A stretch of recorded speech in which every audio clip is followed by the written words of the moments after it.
L'histoire coloniale africaine nous amène parfois à s'intéresser à ce qui se passe dans les métropoles d'hier.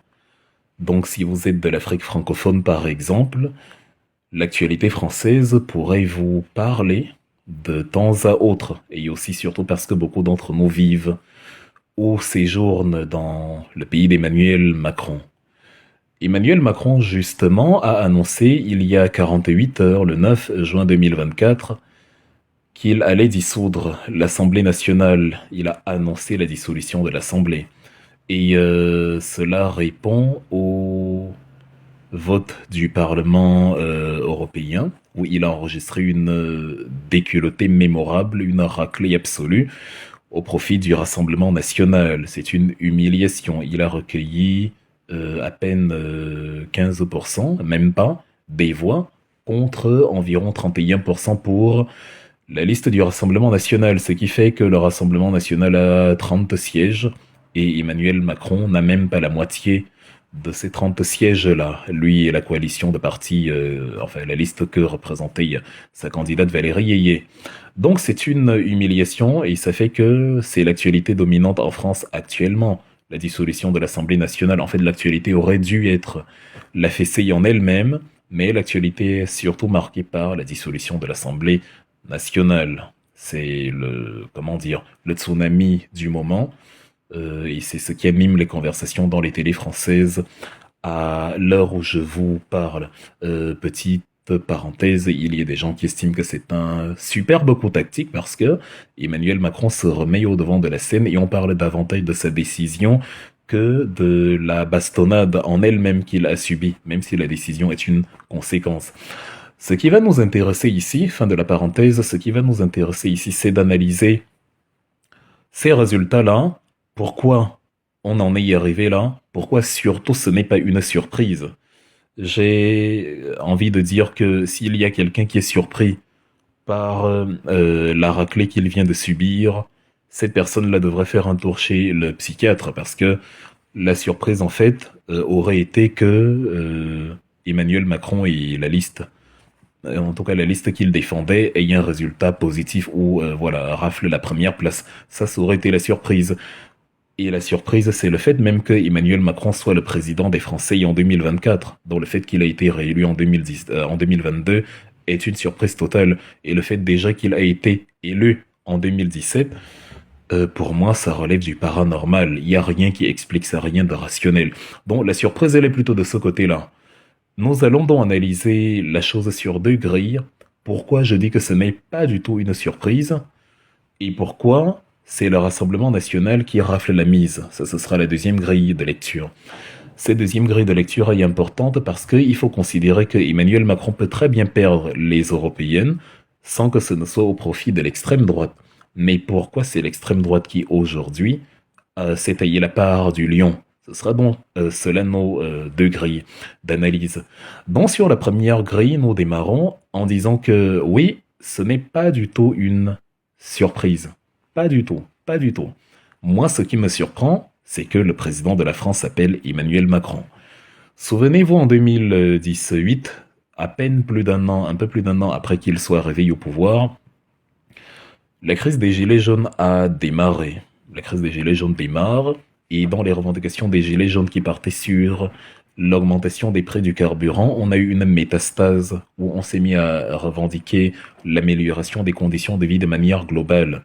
Par exemple, la réinstauration de l'impôt de solidarité sur la fortune, l'ISF qui existait depuis 89 et qui a donc été supprimé par Emmanuel Macron et son premier ministre de l'époque, Édouard Philippe, et qui a permis donc aux plus riches en France d'épargner énormément, ce qui n'a pas fait du bien au trésor public, ce qui a fait des rentrées fiscales en moins qui auraient pu permettre d'améliorer l'infrastructure sociale en France avec tous les problèmes qu'on connaît, notamment auprès des couches sociales les plus défavorisées. Donc, la contestation des Gilets jaunes portait sur cela. Emmanuel Macron a refusé de réinstaurer l'ISF qu'il avait supprimé.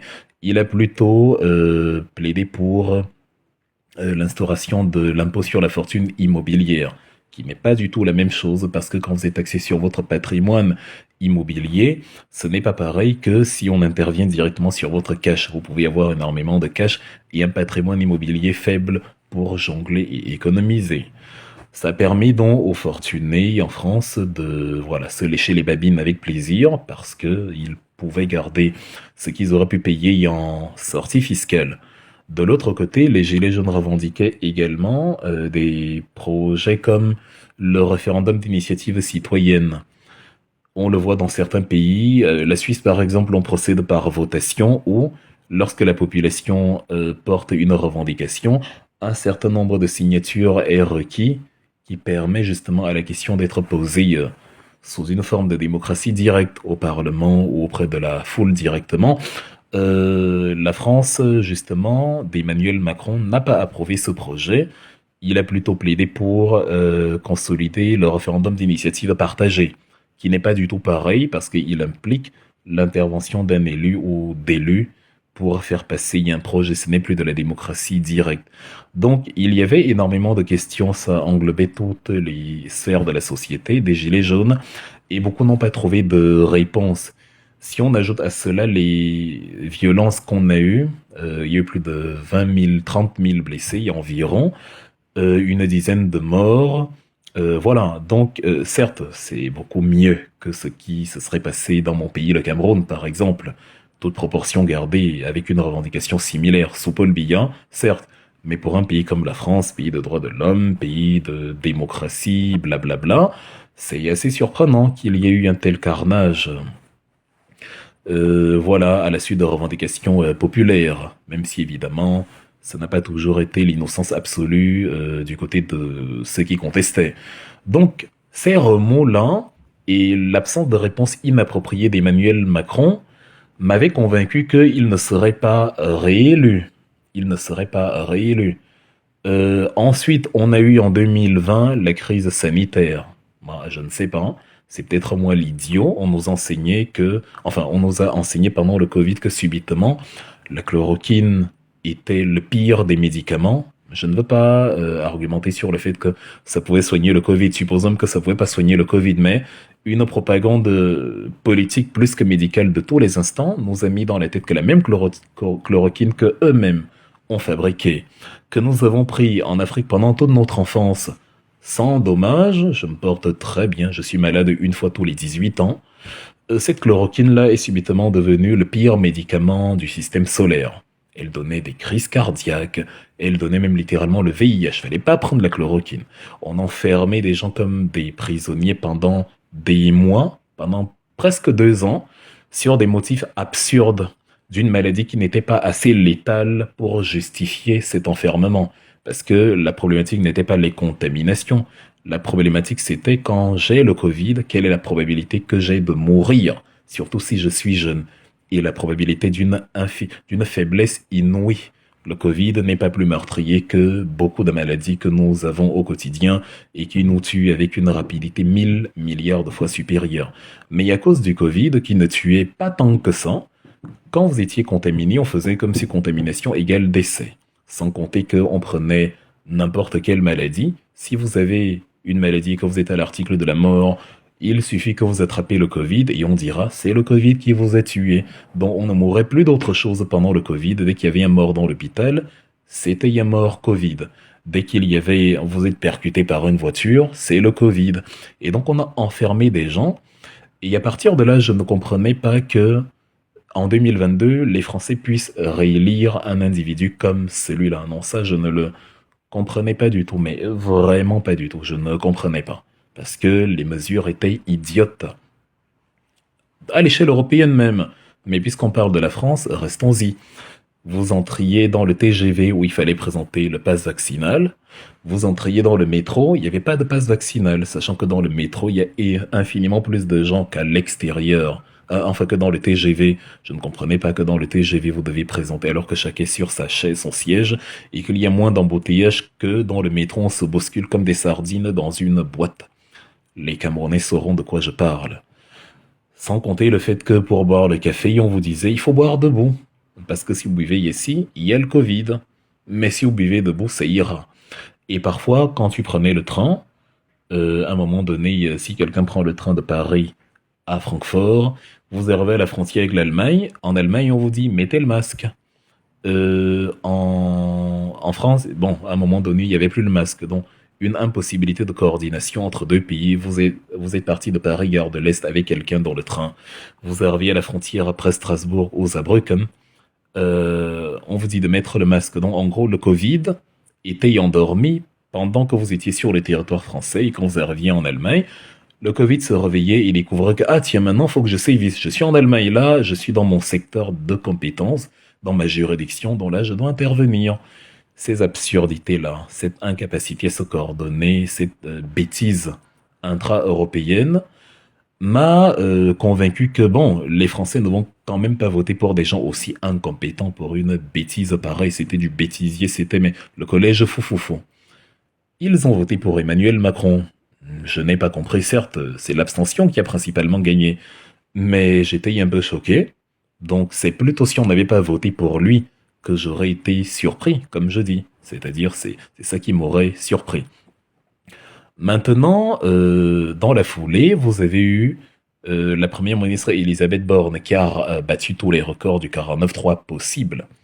La réforme des retraites disputée depuis 1000 milliards d'années, contestée par tout le monde, on l'a passée en force avec le 49.3. La population te dit je ne suis pas d'accord avec ta réforme, il s'y oppose majoritairement. Toi tu te dis je suis plus intelligent que ces gens-là, je vais passer en force. Tu utilises le 49.3. Si vous enlevez Michel Rocard, qui était Premier ministre entre 88 et 91, et qui a utilisé le 49.3 28 fois, Elisabeth Borne, totalement bornée, détient la première place parce qu'elle a utilisé le 49.3 23 fois. C'est-à-dire plus d'une fois par mois qu'elle utilisait le 49.3. C'était Madame 49.3. Une calamité ministérielle incroyable. C'est, je ne sais pas, l'une des pires femmes politiques de l'histoire de France. Donc, vous avez, comment dire, vous dégoûté dans la population avec ce genre de mécanisme et vous attendez à ce qu'on vote pour vous. Bon, on a voté pour eux malgré tous les couacs que je suis en train de signaler. Et pour moi, la surprise était là. Je me disais, pourquoi? Pourquoi les Français font ça? Est-ce qu'ils sont stupides à un tel niveau? Pourquoi est-ce que ils le font? Donc, voilà. Maintenant, deuxième grille de lecture pour compléter. C'est la raison pour laquelle c'est le Rassemblement national maintenant qui rafle la mise. Pourquoi c'est pas la France insoumise? Pourquoi c'est pas quelqu'un d'autre? La réponse est simple, c'est à cause d'Emmanuel Macron lui-même. Ils ont fait un jeu pervers en France où ils ont réduit le temps d'antenne des autres acteurs politiques. Avec Emmanuel Macron, n'aurait eu aucune chance de gagner. On peut leur reprocher ce qu'on veut, mais imaginez un débat factuel entre François Asselineau et Emmanuel Macron. Qui est le plus cultivé? Qui est le plus solide? Qui a le plus de vécu, le plus d'expérience, le plus de consistance argumentative sur les dossiers techniques de l'État? C'est François Asselineau, évidemment. Et là, je prends au hasard. Prenez Jean-Luc Mélenchon. On peut lui reprocher sa fougue, sa folie, tout ce que vous voulez. Dans la connaissance des dossiers et la technicité du débat, si on enlève le côté je m'emporte, dans un débat avec Emmanuel Macron n'a aucune chance. Je dis aucune chance. C'est d'ailleurs pour ça que vous ne le verrez pas débattre avec ces gens-là. La stratégie d'Emmanuel Macron était donc simple. Je vais faire tout pour que le Rassemblement national soit toujours derrière moi et que je me retrouve toujours confronté à lui. Donc, je vais leur donner une tribune. Je vais y encourager à ce qu'il soit ce qu'on entend le plus en période de creux. Pour qu'en période électorale, je dise aux Français, attention, ne votez pas pour cela, ne votez pas pour Satan. C'est Lucifer, Marine Le Pen, c'est Belzébuth, c'est... Voilà, c'est le démon, c'est Satan, ne votez pas pour le Rassemblement national. La France ne va quand même pas devenir extrémiste. Ça permet à ce que dans un débat, vous réduisez le Front National, Rassemblement National aujourd'hui, à son côté extrémiste et que les Français, même si vous ne faites pas campagne, on se rappelle qu'il s'est caché d'ailleurs derrière la crise sanitaire en 2022, ce que lui a d'ailleurs reproché le Rassemblement national, parce qu'il savait que bon, j'ai Marine Le Pen en face, ça ira, à part dire que les immigrés ne sont pas les bienvenus et sont la cause de tous nos malheurs, elle n'a aucune compétence, donc je vais gagner, comme en 2017. Et c'est exactement ce qui s'est passé. Malheureusement, c'est un jeu pervers. Parce qu'à force de le faire, tu joues avec le feu. Le Rassemblement national a pu surfer maintenant à son tour sur quelques éléments en interne qui ont fait que les Français se sont tournés vers eux. Au-delà du racisme, parce que il y a un racisme latent dans toutes les sociétés européennes et la France n'est pas exclue, il y a des domaines factuels sur lesquels, que ce soit Éric Zemmour de Reconquête ou encore Jordan Bardella, Marine Le Pen, s'appuient pour crédibiliser leur argumentaire. Ils sont certes incompétents sur le fait qu'il faut expulser tous les étrangers, c'est impossible. Si vous avez, supposons à tout hasard, 1 million d'étrangers en France, 1 million de sans-papiers, pour louer des places dans les avions, les compagnies aériennes pour tous les rapatrier, il faut de l'argent, parce qu'aucune compagnie ne va vous permettre, ne va vous laisser y remplir ces sièges et lui causer un manque à gagner sans compensation. Non, vous allez payer. Vous allez payer le carburant si les destinations sont plus loin que les destinations que elles desservent d'habitude. Vous allez payer vous allez payer justement les sièges passagers, vous allez payer les bagages, vous allez tout payer. Ça coûte très cher. Surtout, ce sera des voyages ponctuels dont le jour J, sans réservation préalable, donc ça va coûter cher. Très cher, vraiment très cher.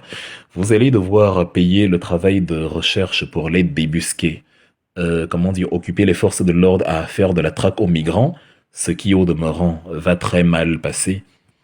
La France va passer officiellement pour ce qu'elle n'est pas. Une partie de la France peut l'être, raciste, fasciste, tout ce que vous voulez, mais la France, si le gouvernement emploie une telle stratégie, ça deviendra compliqué. On sera dans le Reich, l'hitlérisme évident. Donc il faudra procéder à la chasse à l'homme, traquer tous les sans-papiers, faire des contrôles systématiques tous azimuts à travers les villes de France, et enfermer les sans-papiers maintenant dans des camps pour les faire voyager. Et après, sauf que quand vous les enfermez, il faut payer ces camps-là. Il faut créer ces structures-là qui doivent être équipées de sanitaires qui fonctionnent, d'une infirmerie qui fonctionne, avoir de la nourriture de bonne qualité qui fonctionne, loger ces gens, habiller ces gens, les soigner, voilà. Et aussi les pôles de distraction, parce qu'ils vont pas rester, voilà, ils vont pas rester comme des criminels, comme des bandits de grand chemin. Il faudra bien que leurs enfants puissent s'amuser. Il faudra, voilà, aussi l'instruction. Si c'est des mineurs, ils ont des enfants mineurs qui puissent aller à l'école le temps qu'on les rapatrie. Il va falloir également payer, comment dire, négocier avec les ambassades pour le laisser passer, pour que ces gens-là puissent être acceptés, parce que l'ambassade d'un pays doit dire oui, que j'accepte de les recueillir. Ils peuvent dire non, je veux pas recueillir la poubelle française, c'est-à-dire des gens qui, aux yeux de la France, sont des criminels, des délinquants, et nous on les accueille comme ça. Donc c'est compliqué à réaliser, ça c'est clair, que de ce point de vue, le Rassemblement national et tous les partis d'extrémistes, enfin d'extrême droite, parlent de ce qu'ils ne maîtrisent pas, mais ça contente la population, ça sonne très bien. Les immigrés doivent partir, ils doivent s'en aller, ils sont trop nombreux, les sans-papiers, il faut les rapatrier. Ça sonne très bien, mais c'est, même si c'est réalisable, c'est difficilement réalisable, il est important d'insister dessus. Cependant, les éléments factuels sur lesquels le Rassemblement national s'appuie, c'est quand même que il y a une réponse pénale faible face à la délinquance étrangère. Certes, il y a les délinquants, il y a des Français délinquants, il y a tout ce qu'on veut, et la réponse pénale est aussi pas toujours appropriée pour eux. Il y a même des célébrités qui font n'importe quoi et qui ne sont pas punies. Mais quand vous faites la même chose face aux étrangers, vous nourrissez les ressentis des locaux. C'est-à-dire, si un étranger, vous imaginez un immigré d'un pays d'Afrique du Nord vient, agresse une femme dans le RER, viole une femme quelque part en Seine-Saint-Denis, et que, voilà, quelque temps après sa pseudo-incarcération, il est relâché et il récidive, le Rassemblement national va s'appuyer dessus, et il a raison, et dire que, bah, déjà, de un, les étrangers ne doivent pas venir ici commettre des crimes, commettre, voilà, des choses comme ça, agrandir l'insécurité en France. Ils sont en France, ils doivent se plier, ils doivent au moins comment dire, participer à la sécurité dans leur pays d'accueil. Voilà, il n'y a aucune raison à ce qu'ils assassinent, qu'ils tuent, qu'ils violent, qu'ils cambriolent. C'est inacceptable. Et si maintenant la réponse pénale est faible, évidemment, vous allez encourager les Français à voter pour le Rassemblement national. Donc, et je trouve aussi à titre personnel que dans ces pays-ci, les vrais criminels, que ce soit français ou étrangers, les vrais criminels, on pense plus à les défendre qu'à les condamner. Moi, j'estime que quelqu'un qui est dangereux, un violeur, un tueur, un égorgeur, un assassin, bah, c'est la prison à vie. Il n'y a pas à tergiverser dedans. Il n'y a pas de remise de peine pour bonne conduite. Il n'y a pas, non, il va récidiver. Les tueurs, je sais pas, quelqu'un qui a ôté la vie, qui a égorgé, qui, je sais pas. Vous avez des gens, je sais pas, je sors avec ta sœur, parce que tu ne veux pas qu'elle épouse quelqu'un qui n'est pas musulman, par exemple, tu l'égorges. Non, il y a des musulmans, l'essentiel, la quasi-totalité des musulmans vivant en France se plient aux lois de la France, mais il faut que les musulmans qui font, au nom de la religion soi-disant, des actes de barbarie soient punis conformément à leurs actes. Pareil pour les étrangers d'Afrique du Nord, d'Afrique du Sud, d'Afrique subsaharienne, du Cameroun, d'Éthiopie, ce que vous voulez. Faut que la réponse pénale face à des crimes aussi ignobles soit proportionnelle. Et il faut aussi que les Français, parce qu'il faut de l'équilibre, quand on dit équité, tout le monde doit être puni de la même manière. Il faut que les Français qui commettent ce genre de crimes soient aussi punis. Ça permet de tuer les ressentis. Donc voilà, il faut... ça c'est ce qui a donc permis au Rassemblement national d'avoir le vent en poupe. Et évidemment, la faute à Emmanuel Macron de n'avoir pas géré, je sais pas, les flux migratoires, ou d'avoir mené une mauvaise politique migratoire. D'un côté, vous avez le Rassemblement national qui dit il y a trop d'immigrés, il y a enfin trop de régularisation, mais qui procède par un jeu pervers où, plutôt que de rejeter la faute sur Emmanuel Macron, rejette la faute sur les immigrés. Si les immigrés viennent en France, c'est parce que les frontières sont ouvertes. Ils n'y peuvent rien s'y ouvert, donc ils viennent, on les accueille, donc ils viennent. Si la France décide de fermer sa frontière aujourd'hui, les immigrés ne viendront pas. Elle peut contrôler, elle peut décider de contrôler.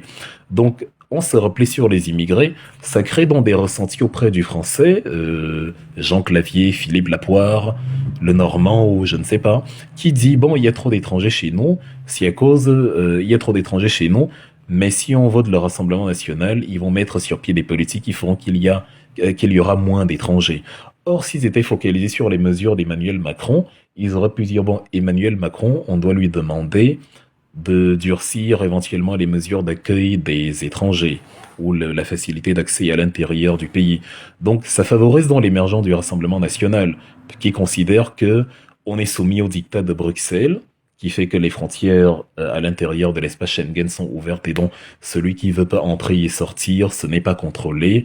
Donc c'est une politique inféodée. La France brade sa souveraineté aux instances européennes. C'est ce que dit notamment Jordan Bardella, Marine Le Pen et consorts. Bon, évidemment, eux-mêmes, quand ils en ont l'occasion, ils votent pour les mêmes mesures. Mais ils nourrissent à l'intérieur de la France un narratif selon lequel, voilà, les étrangers, pipapo. Donc, ça c'est d'un... Bon, évidemment, il est quand même important que j'ouvre la parenthèse en disant si les étrangers sont là, c'est la faute de la France elle-même. Quand elle est allée piller les pays africains, on ne lui avait rien demandé.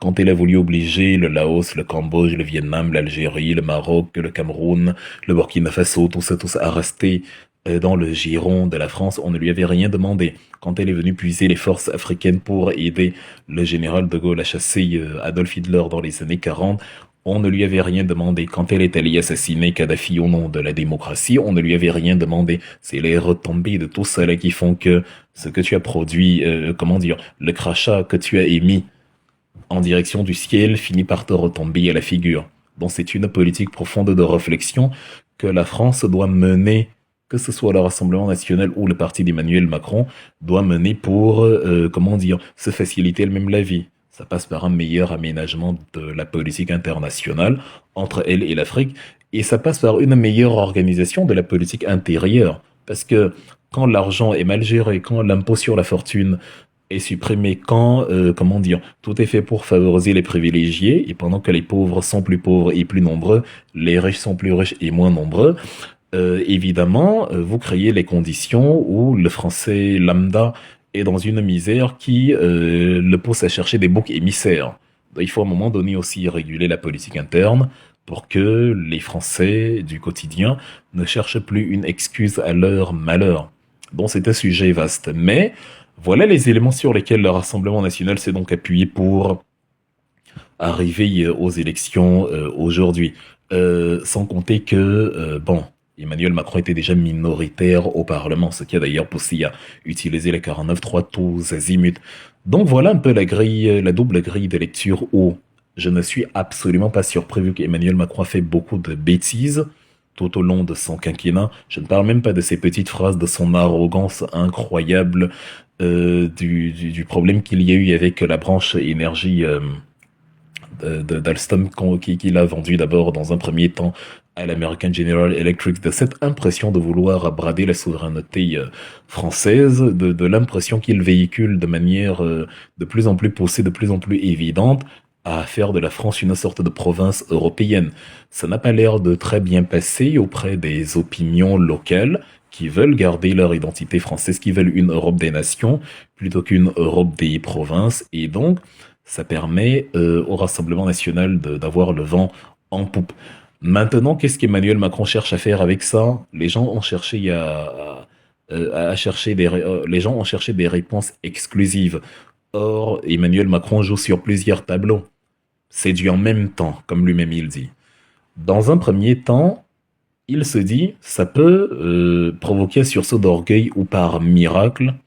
C'est compliqué, je ne pense pas, d'ailleurs personne vraiment ne le pense, mais par miracle, je rafle la majorité absolue au Parlement français. Et voilà, je règne, je dirige désormais, j'ai tout remis à l'ordre parce qu'il y aura un vote de sanction contre le Rassemblement national. Et donc, c'est bon. En même temps, il se dit, même si je n'ai pas la majorité absolue, et que je perds même des sièges, et que c'est le Rassemblement national qui rafle la mise, et qui a la majorité absolue, ou alors qui voilà, agrège des coalitions qui lui permettent d'avoir la majorité absolue, nous allons aboutir à une cohabitation comme sous François Mitterrand en 86, Édouard Balladur, Jacques Chirac, on sort, comme sous Jacques Chirac justement en 97 avec Lionel Jospin jusqu'aux élections de 2002. Et grâce par la cohabitation, je vais mettre le Rassemblement national devant les affaires de l'État. Il y a Jordan Bardella qui, voilà, à part parler, à part discourir, n'a jamais exercé une fonction réelle de sa vie, n'est pas académiquement parlant très avancé, et donc c'est certainement un incompétent, encore plus incompétent que moi. C'est l'analyse d'Emmanuel Macron. Ce qui est possible, parce que oui, le Rassemblement national, dans les dossiers techniques de l'État, ils sont incompétents. Vous avez vu Marine Le Pen dans le débat avec Emmanuel Macron, elle s'est débrouillée à être encore plus incompétent que lui. Vous avez vu la même Marine Le Pen en 2017, c'était le chaos total, mais c'était oh là là. Donc, et vous voyez d'ailleurs, même dans les débats, c'est la même problématique d'Éric Zemmour. Quand vous enlevez le mot immigré, quand vous enlevez le mot, quand vous enlevez les phrases bateau, et quand vous passez dans la concrétisation de la résolution des problèmes, c'est faible, c'est beaucoup moins fougueux, c'est beaucoup moins virulent, les mesures sont beaucoup plus timides que quand il s'agit de dire les immigrés, il y a tel nombre d'immigrés, ils doivent repartir, il faut redonner le pouvoir d'achat aux Français, il faut... Quand vous sortez des phrases préfabriquées, ça devient faible. Et donc Emmanuel Macron calcule que je peux remporter la majorité absolue et résoudre tous mes problèmes d'un coup, parce que le Rassemblement national aura perdu, ou parce que les coalitions se seront agrégées à moi contre le Rassemblement national, et j'aurai une belle majorité. Bon, c'est mal parti de ce côté-là, parce que même les républicains qui disent souvent non à ces motions de censure, aux motions de censure déposées par le Rassemblement national et la France insoumise, les Républicains, aujourd'hui, Monsieur Ciotti vous dit, moi, non, hors de question, je ne vais pas m'allier Emmanuel Macron. Bon, mais il se dit quand même que, bon, par miracle, je peux rafler la majorité absolue. Et en même temps, je ne rafle pas la majorité absolue. Le Rassemblement national rafle la majorité absolue, ou du moins sa coalition permet de lui donner la majorité des sièges. Ils ont donc les 51 plus % au Parlement. Et voilà, ils peuvent élire un Premier ministre. Enfin, la Constitution m'oblige à désigner un Premier ministre issu de l'opposition. Donc, je vais nommer le Premier ministre du RN, en l'occurrence Jordan Bardella. Enfin, peu importe, Jordan Bardella ou Marine Le Pen, peu importe.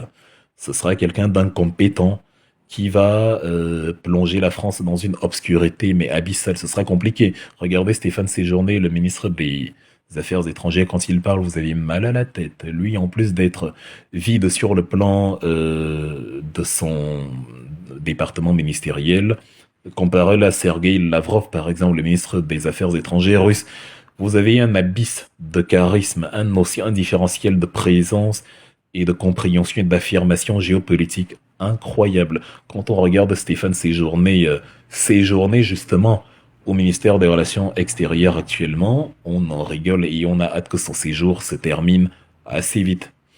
Donc, vous aurez donc le Rassemblement national qui va se débrouiller et être plus incompétent que ces gens-là, et où les Français vont dire dans 3 ans, oula, après ce qu'on vient de voir, mais non, ces gens-ci, mis à part l'immigration, oula là là là, ce qu'ils ont fait de la France, hors de question.